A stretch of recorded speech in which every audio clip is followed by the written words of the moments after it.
Hello, beautiful souls. Rosie Gold here for day 2 of the 31 Days of Horror.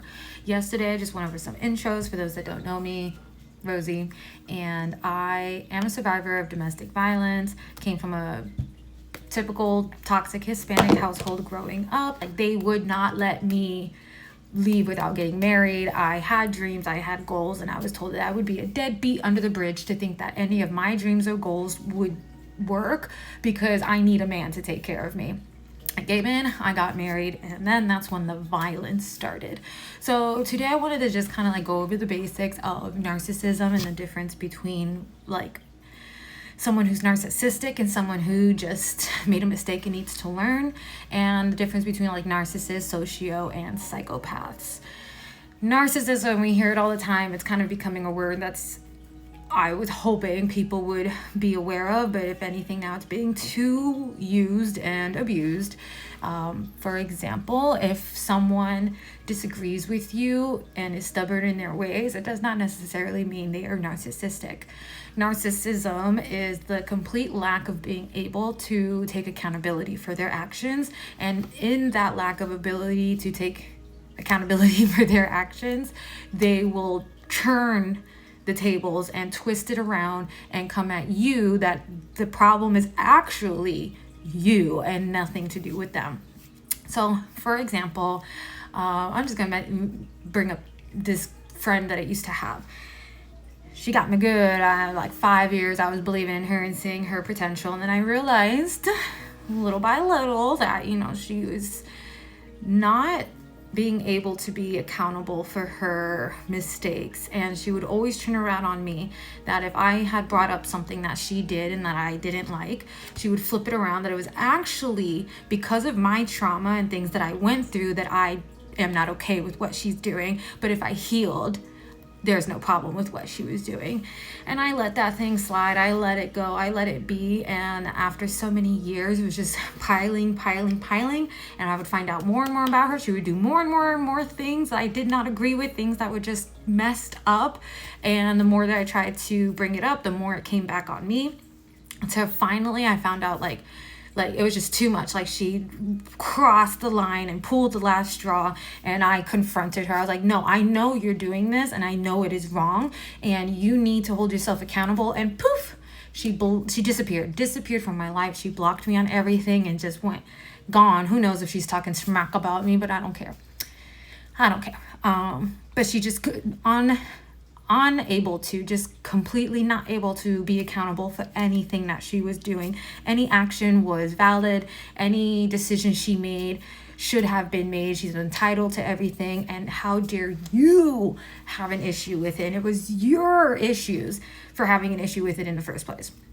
That's kind of the difference versus some people that I've met that they might do something, nobody's perfect, so they might do something that I didn't like, say something that I didn't like, mention something that hurt me, and if I brought it up and when I brought it up to them, like, hey, just so you know, like, that thing you just said, like, that's kind of fucked up, like, I don't agree with that, like, I think it's pretty messed up of you to say that, and it hurts me.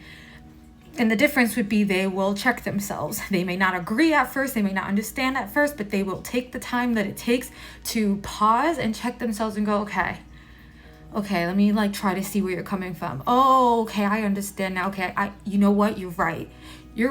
That was messed up of me. I didn't see it that way at first. I was actually looking at it this way. They will explain themselves, not make excuses, but they can explain their point of view so that I understand where they're coming from, and then be like, but I get it. I see what you're talking about, and I'm sorry, and I won't do that again. And then they'll put in the actions to do better. That is the difference between someone who makes mistakes, nobody's perfect, and can hold themselves accountable to those mistakes, and somebody who cannot, no ability there. They're God, they're untouchable. Nothing they do is wrong. That's narcissism. The narcissistic abuse can come from parents, guardians, siblings, friends, partners, relationships. I did have a very narcissistic father who raised a very narcissistic eldest child, and then eldest daughter, and then when I got married, he was beyond narcissistic to the point of like socio bordering psycho.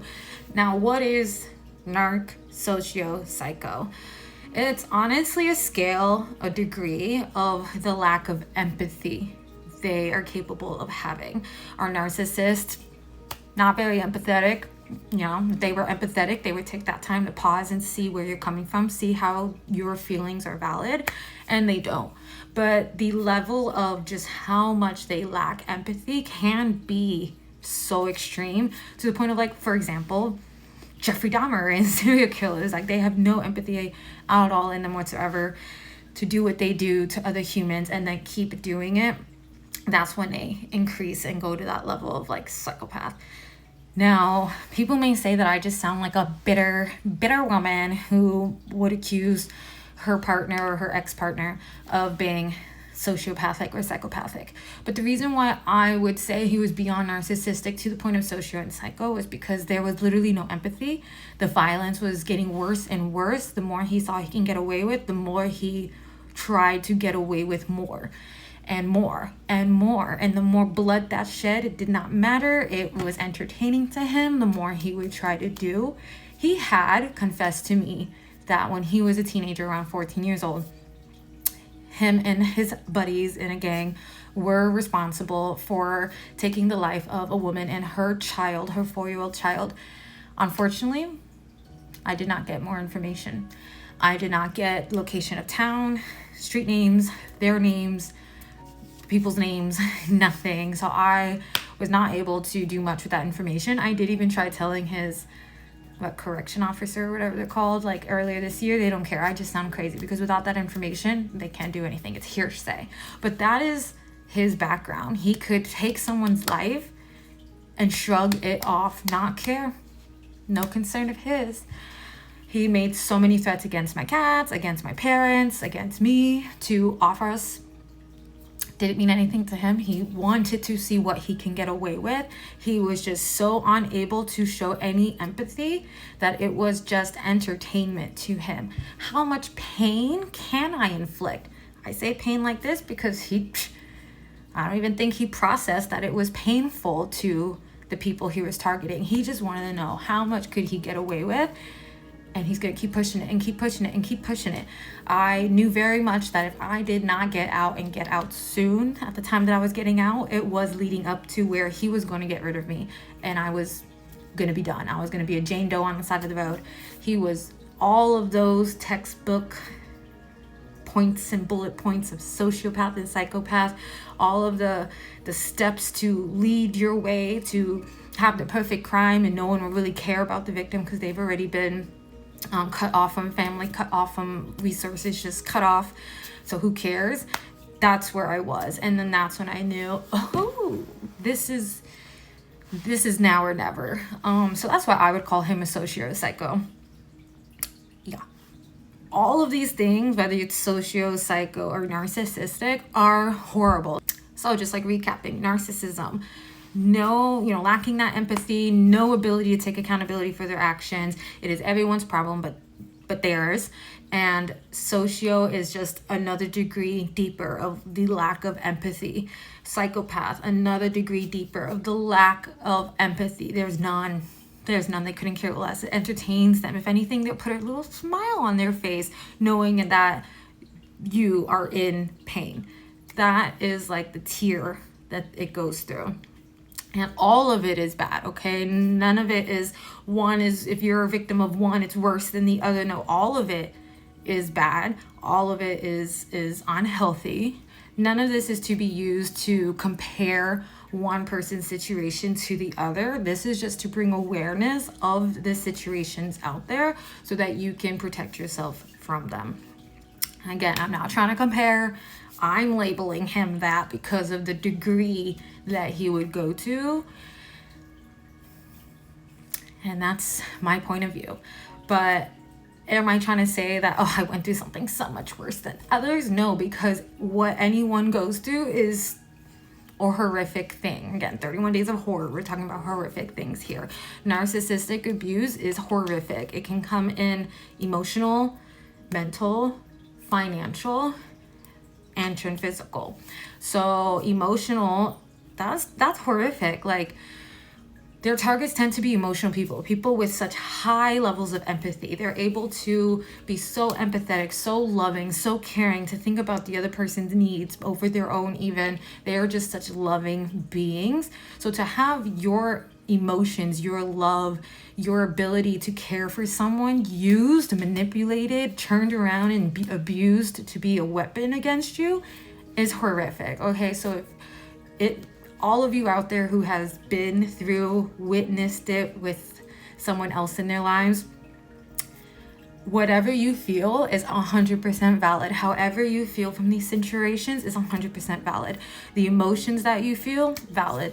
The situations or choices that you ended up making because of it, valid. No judgment here, judgment-free zone.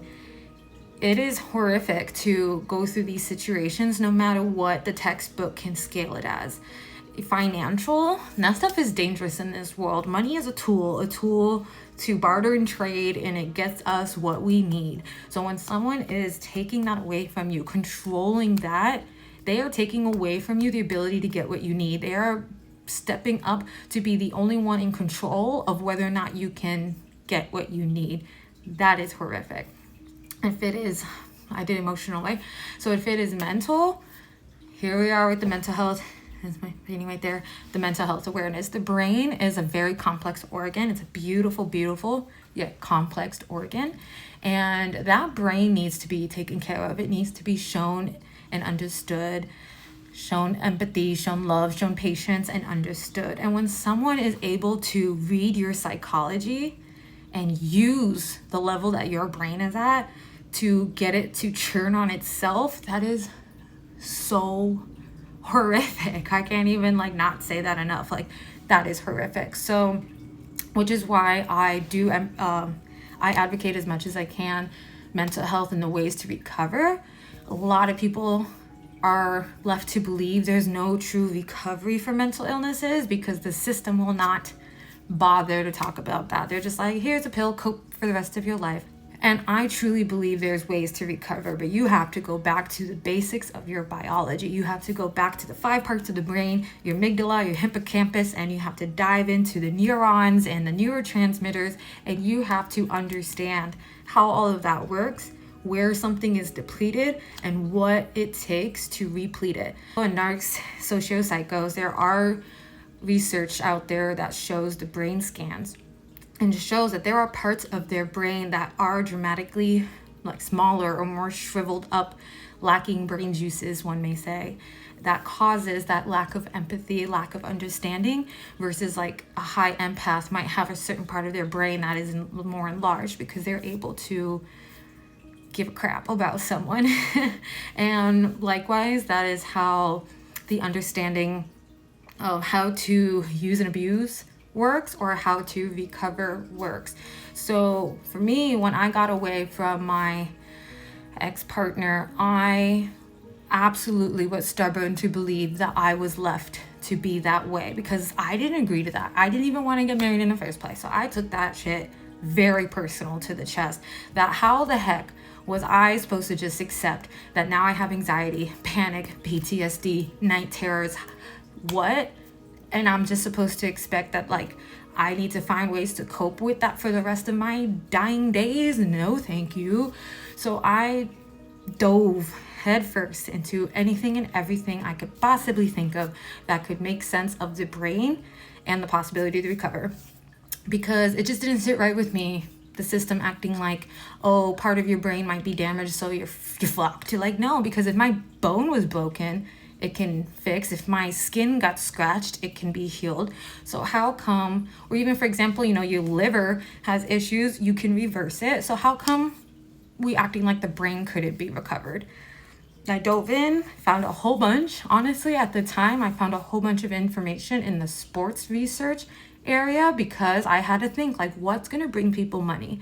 The mental health world, a healthy brain isn't going to bring them money. So they're okay making you pop pills for the rest of your life because that's going to bring them money. But in the sports world, a healthy athlete is what's going to bring them money. So I started looking into what they have discovered to recover athletes' brains from trauma and concussions and everything else.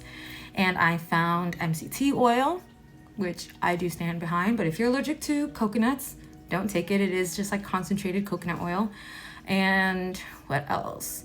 DLPA. I make so many posts about that. That is what I take versus SSRIs, because over time, eventually you will be able to get off of DLPAs. It is an amino acid, so to say. It works with your neurotransmitters to help your brain develop dopamine so that you can be happier. You can balance your moods. You can fight depression, fight anxiety. I stand behind DLPA. And then going back again, the basics, magnesium, vitamin D, B12. I started looking into everything that could possibly help. My energy level was just like, it was exhausted after all of that. So L-tyrosine, you can get L-tyrosine in a flavorless powder and add it to your smoothies or oatmeals and things like that. Honestly, I'm fascinated by what you could do to recover the brain after narcissistic abuse. Again, I did say I was going to try to keep these episodes shorter because I know I can ramble for hours and hours. Recap it and end it here. Day 2 of the 31 Days of Horror, domestic violence awareness, going over narcissistic abuse. It can be mental, physical, emotional, financial, and depending on the empathy, the difference between narcs, socios, and psychos is the degree of their lack of empathy. The more they lack empathy and the ability to understand that the other human can feel pain, is where that increases to that psychopath level. And someone who is not a narcissist and just needs to learn is someone who might be a little toxic. The difference is, can they take accountability for their actions? Can they pause and think for a second that you bringing up how you feel is not an attack, but just simply communicating, and that they need to think, what did I do? Like, what can I change so that I'm not hurting your feelings? That's how you know someone is not narcissistic, that they can pause and think about your feelings and how to hold themselves accountable to not hurt them. And a narcissist, moving up, down, psycho and socio, are people who absolutely cannot take accountability. They refuse. How dare you think they did something wrong? If your feelings were hurt, that's a you problem because you misunderstood them, and now they're mad at you for misunderstanding them. That's a narc. And yes, you can recover the brain. You can recover from the PTSD, the anxiety, the panic attacks, the depression. Is it an overnight thing? No. Is it a one pill fixes all and you're good in a week? No. It is going to take time. It is going to take a few years. But guess what? It is possible, and I believe you can do it. So for all of you beautiful souls out there, stay strong. Keep fighting for yourself, and remember that your future is yours to decide and no one else's. I will see you all next time.